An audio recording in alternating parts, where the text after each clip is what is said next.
पूरब। हाँ माँ। मोहन आज रात को यहाँ सोएगा। क्यों? अरे कल सूरज के एग्जाम है ना, इसलिए वो धीरज के साथ रात भर पढ़ाई करेगा। तो माँ उसका बिस्तर अब हॉल में लगा दो, ये मेरा बेडरूम है। क्यों?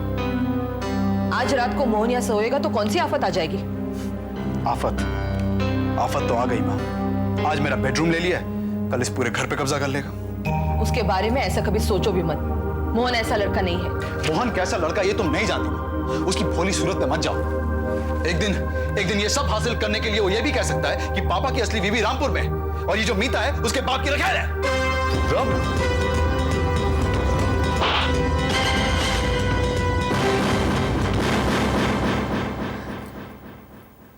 पूरब।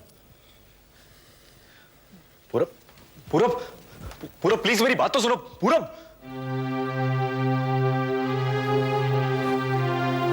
छोटी माँ मुझसे बहुत बड़ी गलती हो गई। I'm really sorry। मुझे अपने आप पर काबू रखना चाहिए था। तुमने जो भी किया ठीक ही किया। अगर तुम नहीं करते तो मैं उसको थप्पड़ मार देती। छोटी माँ, अगर आप उसे मार देती तो कोई बात नहीं थी। आप उसकी सगी माँ हैं, मैं तो उसका सौतेला भाई हूं। अब वो मुझसे और भी नफरत करने लगेगा। मोहन, मोहन कहाँ जा रहे हो? छोटी माँ, मैं पूरब से सॉरी कहने जा रहा हूँ। मुझे उस पर हाथ नहीं उठाना चाहिए था। नहीं मोहन, अभी उसके पास मत जाओ। इस वक्त वो बहुत गुस्से में है। हो सकता है तुम्हें देखकर वो और भड़क उठे और कुछ ऐसी बात कह दे जो तुम उसे कल सुबह मिल लेना। तब तक उसका गुस्सा भी ठंडा हो जाएगा। ठीक है छोटी माँ, लेकिन प्लीज मैं इस कमरे में नहीं सोऊंगा। मैं बाहर हॉल में भी सो सकता हूँ।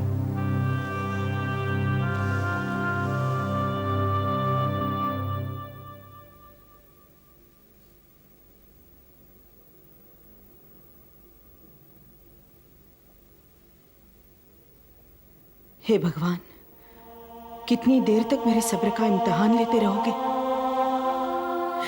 कब तक मेरी झोली में दुख डालते रहोगे? भगवान, अब मैं और नहीं सह सकती, नहीं सह सकती।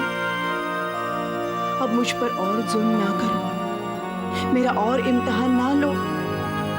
मुझ पर दया करो भगवान, मुझ पर दया करो।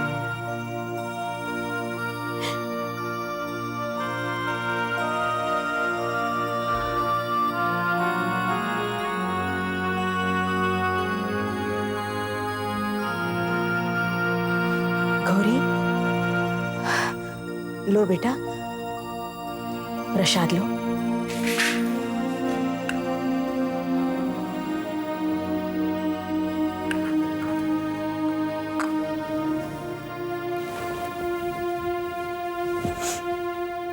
माँ, मोहन भैया का फोन आए तो उन्हें मकान खाली करने के नोटिस के बारे में बताएं। नहीं बेटा, बिल्कुल नहीं बताना। माँ, हम उन्हें नहीं बताएंगे तो कोई हल कैसे निकलेगा? पुरुषोत्तम भी दिल्ली जा रहा है। मोहन भैया का यहाँ होना बहुत जरूरी है। अरे पगली, मोहन यहाँ रहेगा तो तेरे पिताजी के पास वहाँ कौन रहेगा? उनकी सेवा, उनकी देखभाल कौन करेगा? माँ, क्या इतने साल तक मोहन भैया उनके साथ थे? उनके 3 जवान बेटे हैं, बीवी है, नौकर है, तो उनकी सेवा करने के लिए क्या हमारे मोहन भैया ही बचे हैं? मोहन का फर्ज है कि वो अपने बीमार पिता की सेवा करे। आज वो बीमार हो गए तो उन्हें मोहन भैया की जरूरत पड़ गई। 20 साल तक मोहन कहाँ था, उसकी माँ कहाँ थी, उसकी बहन कहाँ थी, इसका ख्याल नहीं आया। कैसे आता बेटा? वो तो यही समझ रहे थे कि मैंने दूसरी शादी की। बस इतना ही भरोसा था उन्हें तुम पर। किसी ने एक चिट्ठी लिख दी और उन्होंने मान लिया कि उनकी पत्नी ने 2 ही महीने में किसी दूसरे से शादी कर ली। उन्हें पृथ्वी मामा जैसे मक्कार और खुदगर्ज इंसान पर विश्वास था, लेकिन तुम पर भरोसा नहीं था। गौरी, तू कहना क्या चाहती? तेरे पिताजी जानबूझकर यहाँ नहीं आए? हाँ माँ, हम तो यही मानते हैं। उन्हें वहाँ एक अमीर औरत मिल गई, एक नया सहारा मिल गया और वो उसी के साथ बस गई और एक नया परिवार बना लिया। नहीं बेटा, नहीं, तेरे पिताजी ऐसे नहीं है। फिर कैसे हैं माँ? इतने सालों के बाद यहाँ आए, हमें इस गरीबी की हालत में देखा, मामा के हम पर जुल्म देखे और हमारी तरफ से आंखें बंद कर ली। एक चिट्ठी छोड़कर चले गए। इससे तो अच्छा होता कि वो यहाँ आते ही ना। गौरी, माँ, हमने हमेशा उन्हें मरा हुआ समझा है। अच्छा होता कि ना वो जिंदा होते ना वो यहाँ आते। गौरी,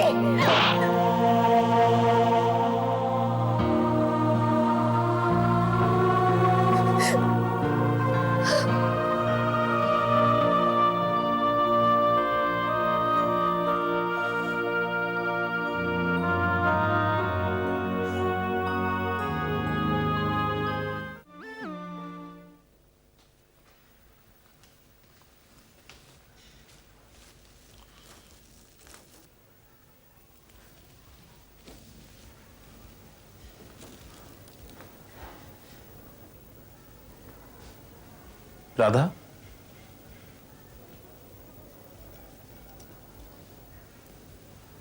राधा।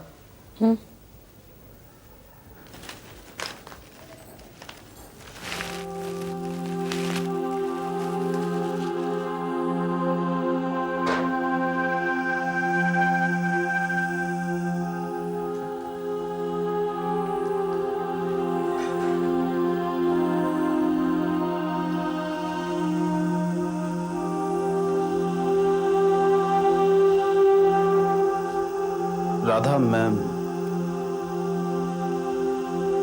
तुमसे माफी मांगने आया हूं। मैंने जो सुलूक किया तुम्हारे साथ, मैं सपने में भी नहीं सोच सकता था कि ये सब मैं करूंगा। दरअसल मैं होश में नहीं था। मुझे माफ कर दो प्लीज। मैं तुमसे वादा करता हूं कि आज के बाद हाथ तो क्या, मैं आवाज तक उठाकर बात नहीं करूंगा तुम्हारे साथ। मैं जानता हूं मैंने तुम्हारे साथ बहुत नाइंसाफी की है। जो जुल्म किए हैं तुम पर, उसकी जो सजा मिले वो कम है, लेकिन मैं तैयार हूं। तुम मुझे बताओ मैं क्या करूं। तुम जो कहोगी मैं करूंगा।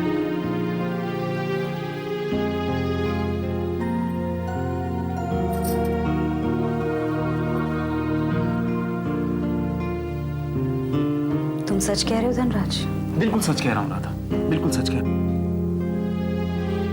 मैं जो कहूंगी तुम करने को तैयार हो? कहकर तो देखो। मुझे वचन देते हो? हाँ। तो सीता माँ को दिया हुआ नोटिस वापस ले लो। ये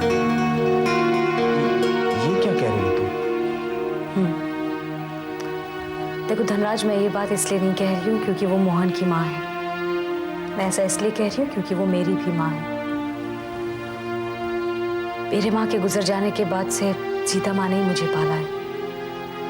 तुम्हें अगर मोहन से बदला लेना है तो लो, बेशक लो, लेकिन कोई और तरीका निकालो प्लीज।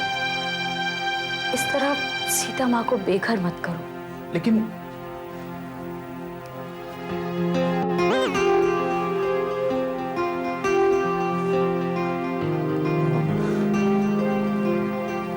अभी तो तुमने मुझे वचन दिया था कि मैं जो कहूंगी तुम करने को तैयार हो।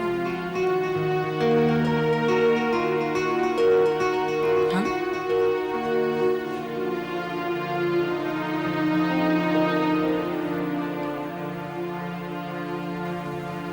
ठीक है, मैं कोशिश करता हूँ पिताजी से बात करने की।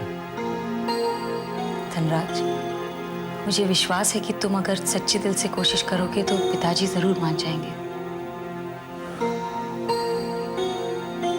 जाऊं मैं?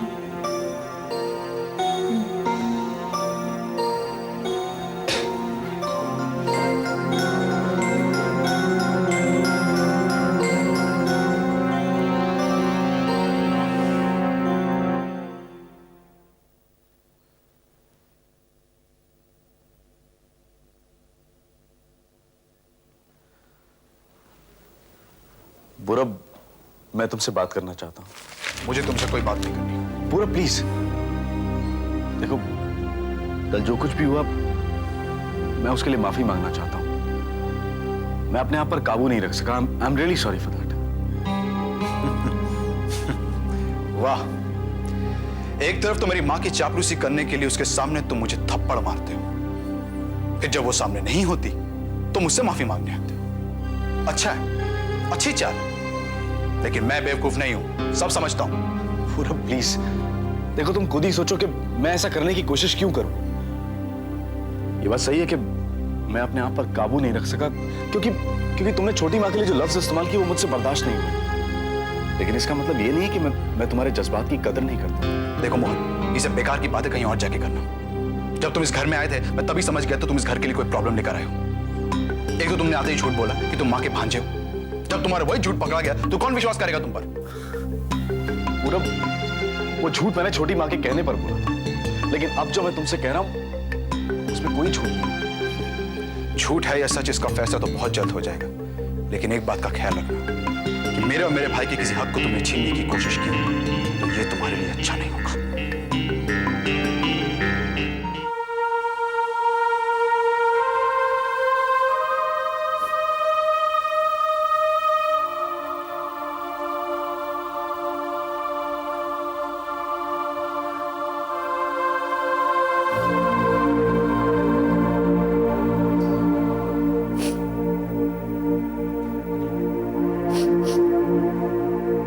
गौरी,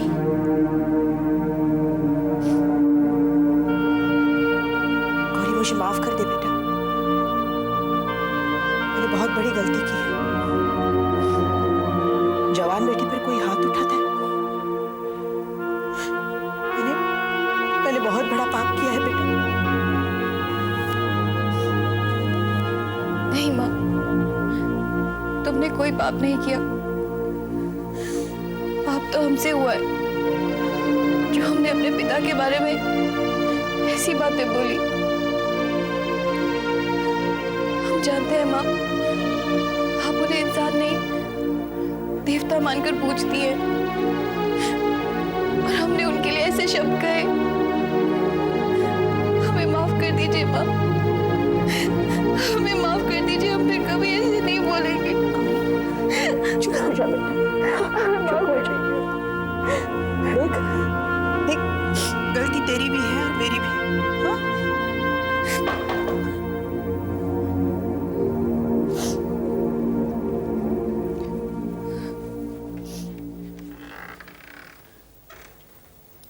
क्या बात है गौरी, तुम रो क्यों रही हो?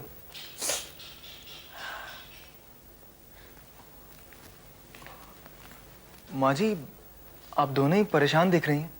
नहीं बेटा, कुछ नहीं। गौरी कह रही थी कि तुम दिल्ली जा रहे हो। हाँ माँ जी। मोहन भैया के आने तक रुक नहीं सकते? नहीं गौरी, नई नई नौकरी है ना, पहले ही छुट्टी के कुछ दिन और बढ़ा चुका हूँ, और फिर अब अगले महीने शादी के लिए भी छुट्टी लेनी पड़ेगी। अब तो जाना ही पड़ेगा।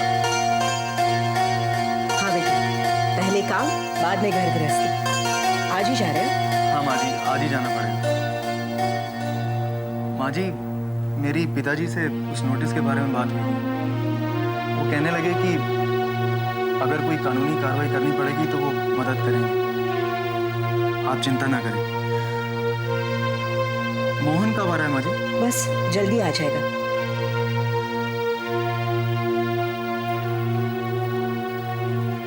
गौरी, मैं भी जा रहा हूँ और मोहन भी यहाँ नहीं है। अब माँ जी का और इस घर का तुम्हें ही ख्याल रखना। और अगर कोई प्रॉब्लम हो तो अम्मा और पिताजी से सलाह ले लेना, और वहीं से मुझे फोन भी कर देना।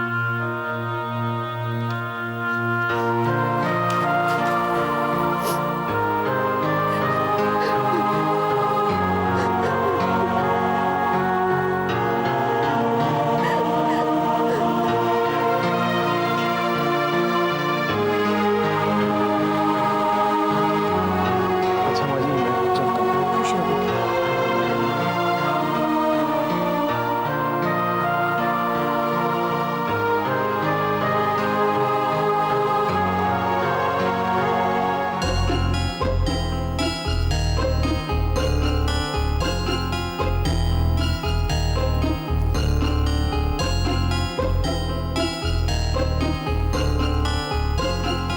क्या बात है, आप बहुत परेशान लग रहे हैं सीता की धमकी की वजह से।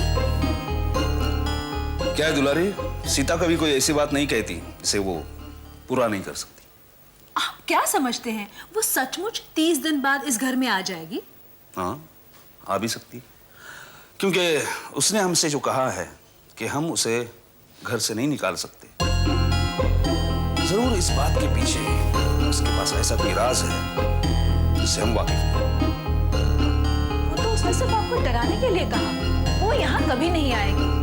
पिताजी, क्या बात है? सब खैरियत तो है? अरे क्या खा खैरियत है? तुम्हारी बुआ धमकी देके गई है कि अगर हम उसे उसके घर से निकालते हैं तो वो बोरिया बिस्तरा और लेके अब हमारे घर आएगी रहने के लिए। हाँ, मैं भी यही सोच रहा था कि सीता बुआ को उस घर से निकालने वाला प्लान बिल्कुल बेकार है, उसे छोड़ देना चाहिए। तुम ऐसा क्यों सोचते हो? क्योंकि वो लोग उस घर से ही तो निकलेंगे, इस शहर से तो नहीं। अरे बाबा, उन्हें शहर से निकालने के लिए मुझे सारा शहर खरीदना पड़ेगा, जो आप खरीद नहीं सकते। हाँ। तो फिर उन्हें उस घर से निकाल के फायदा क्या होगा?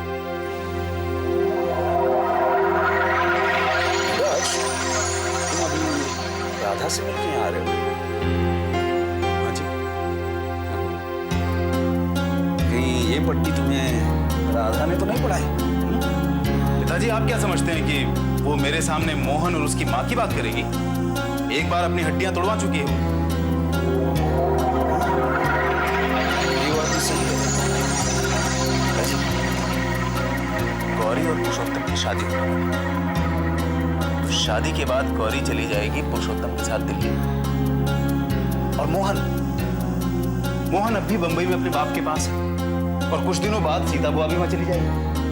जैसा हम चाहते हैं वो तो अपने आप ही होने वाला है। ये भी सही है, क्यों दुलारी?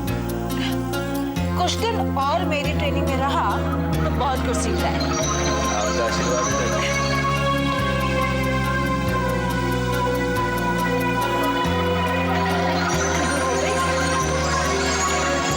हाँ, एक फिक्र तो दूर हुई, लेकिन दूसरी शुरू भी तो हुई। दूसरी कौन सी? मुझे लगता है इस बात के लिए राधा ने उसे राजी किया।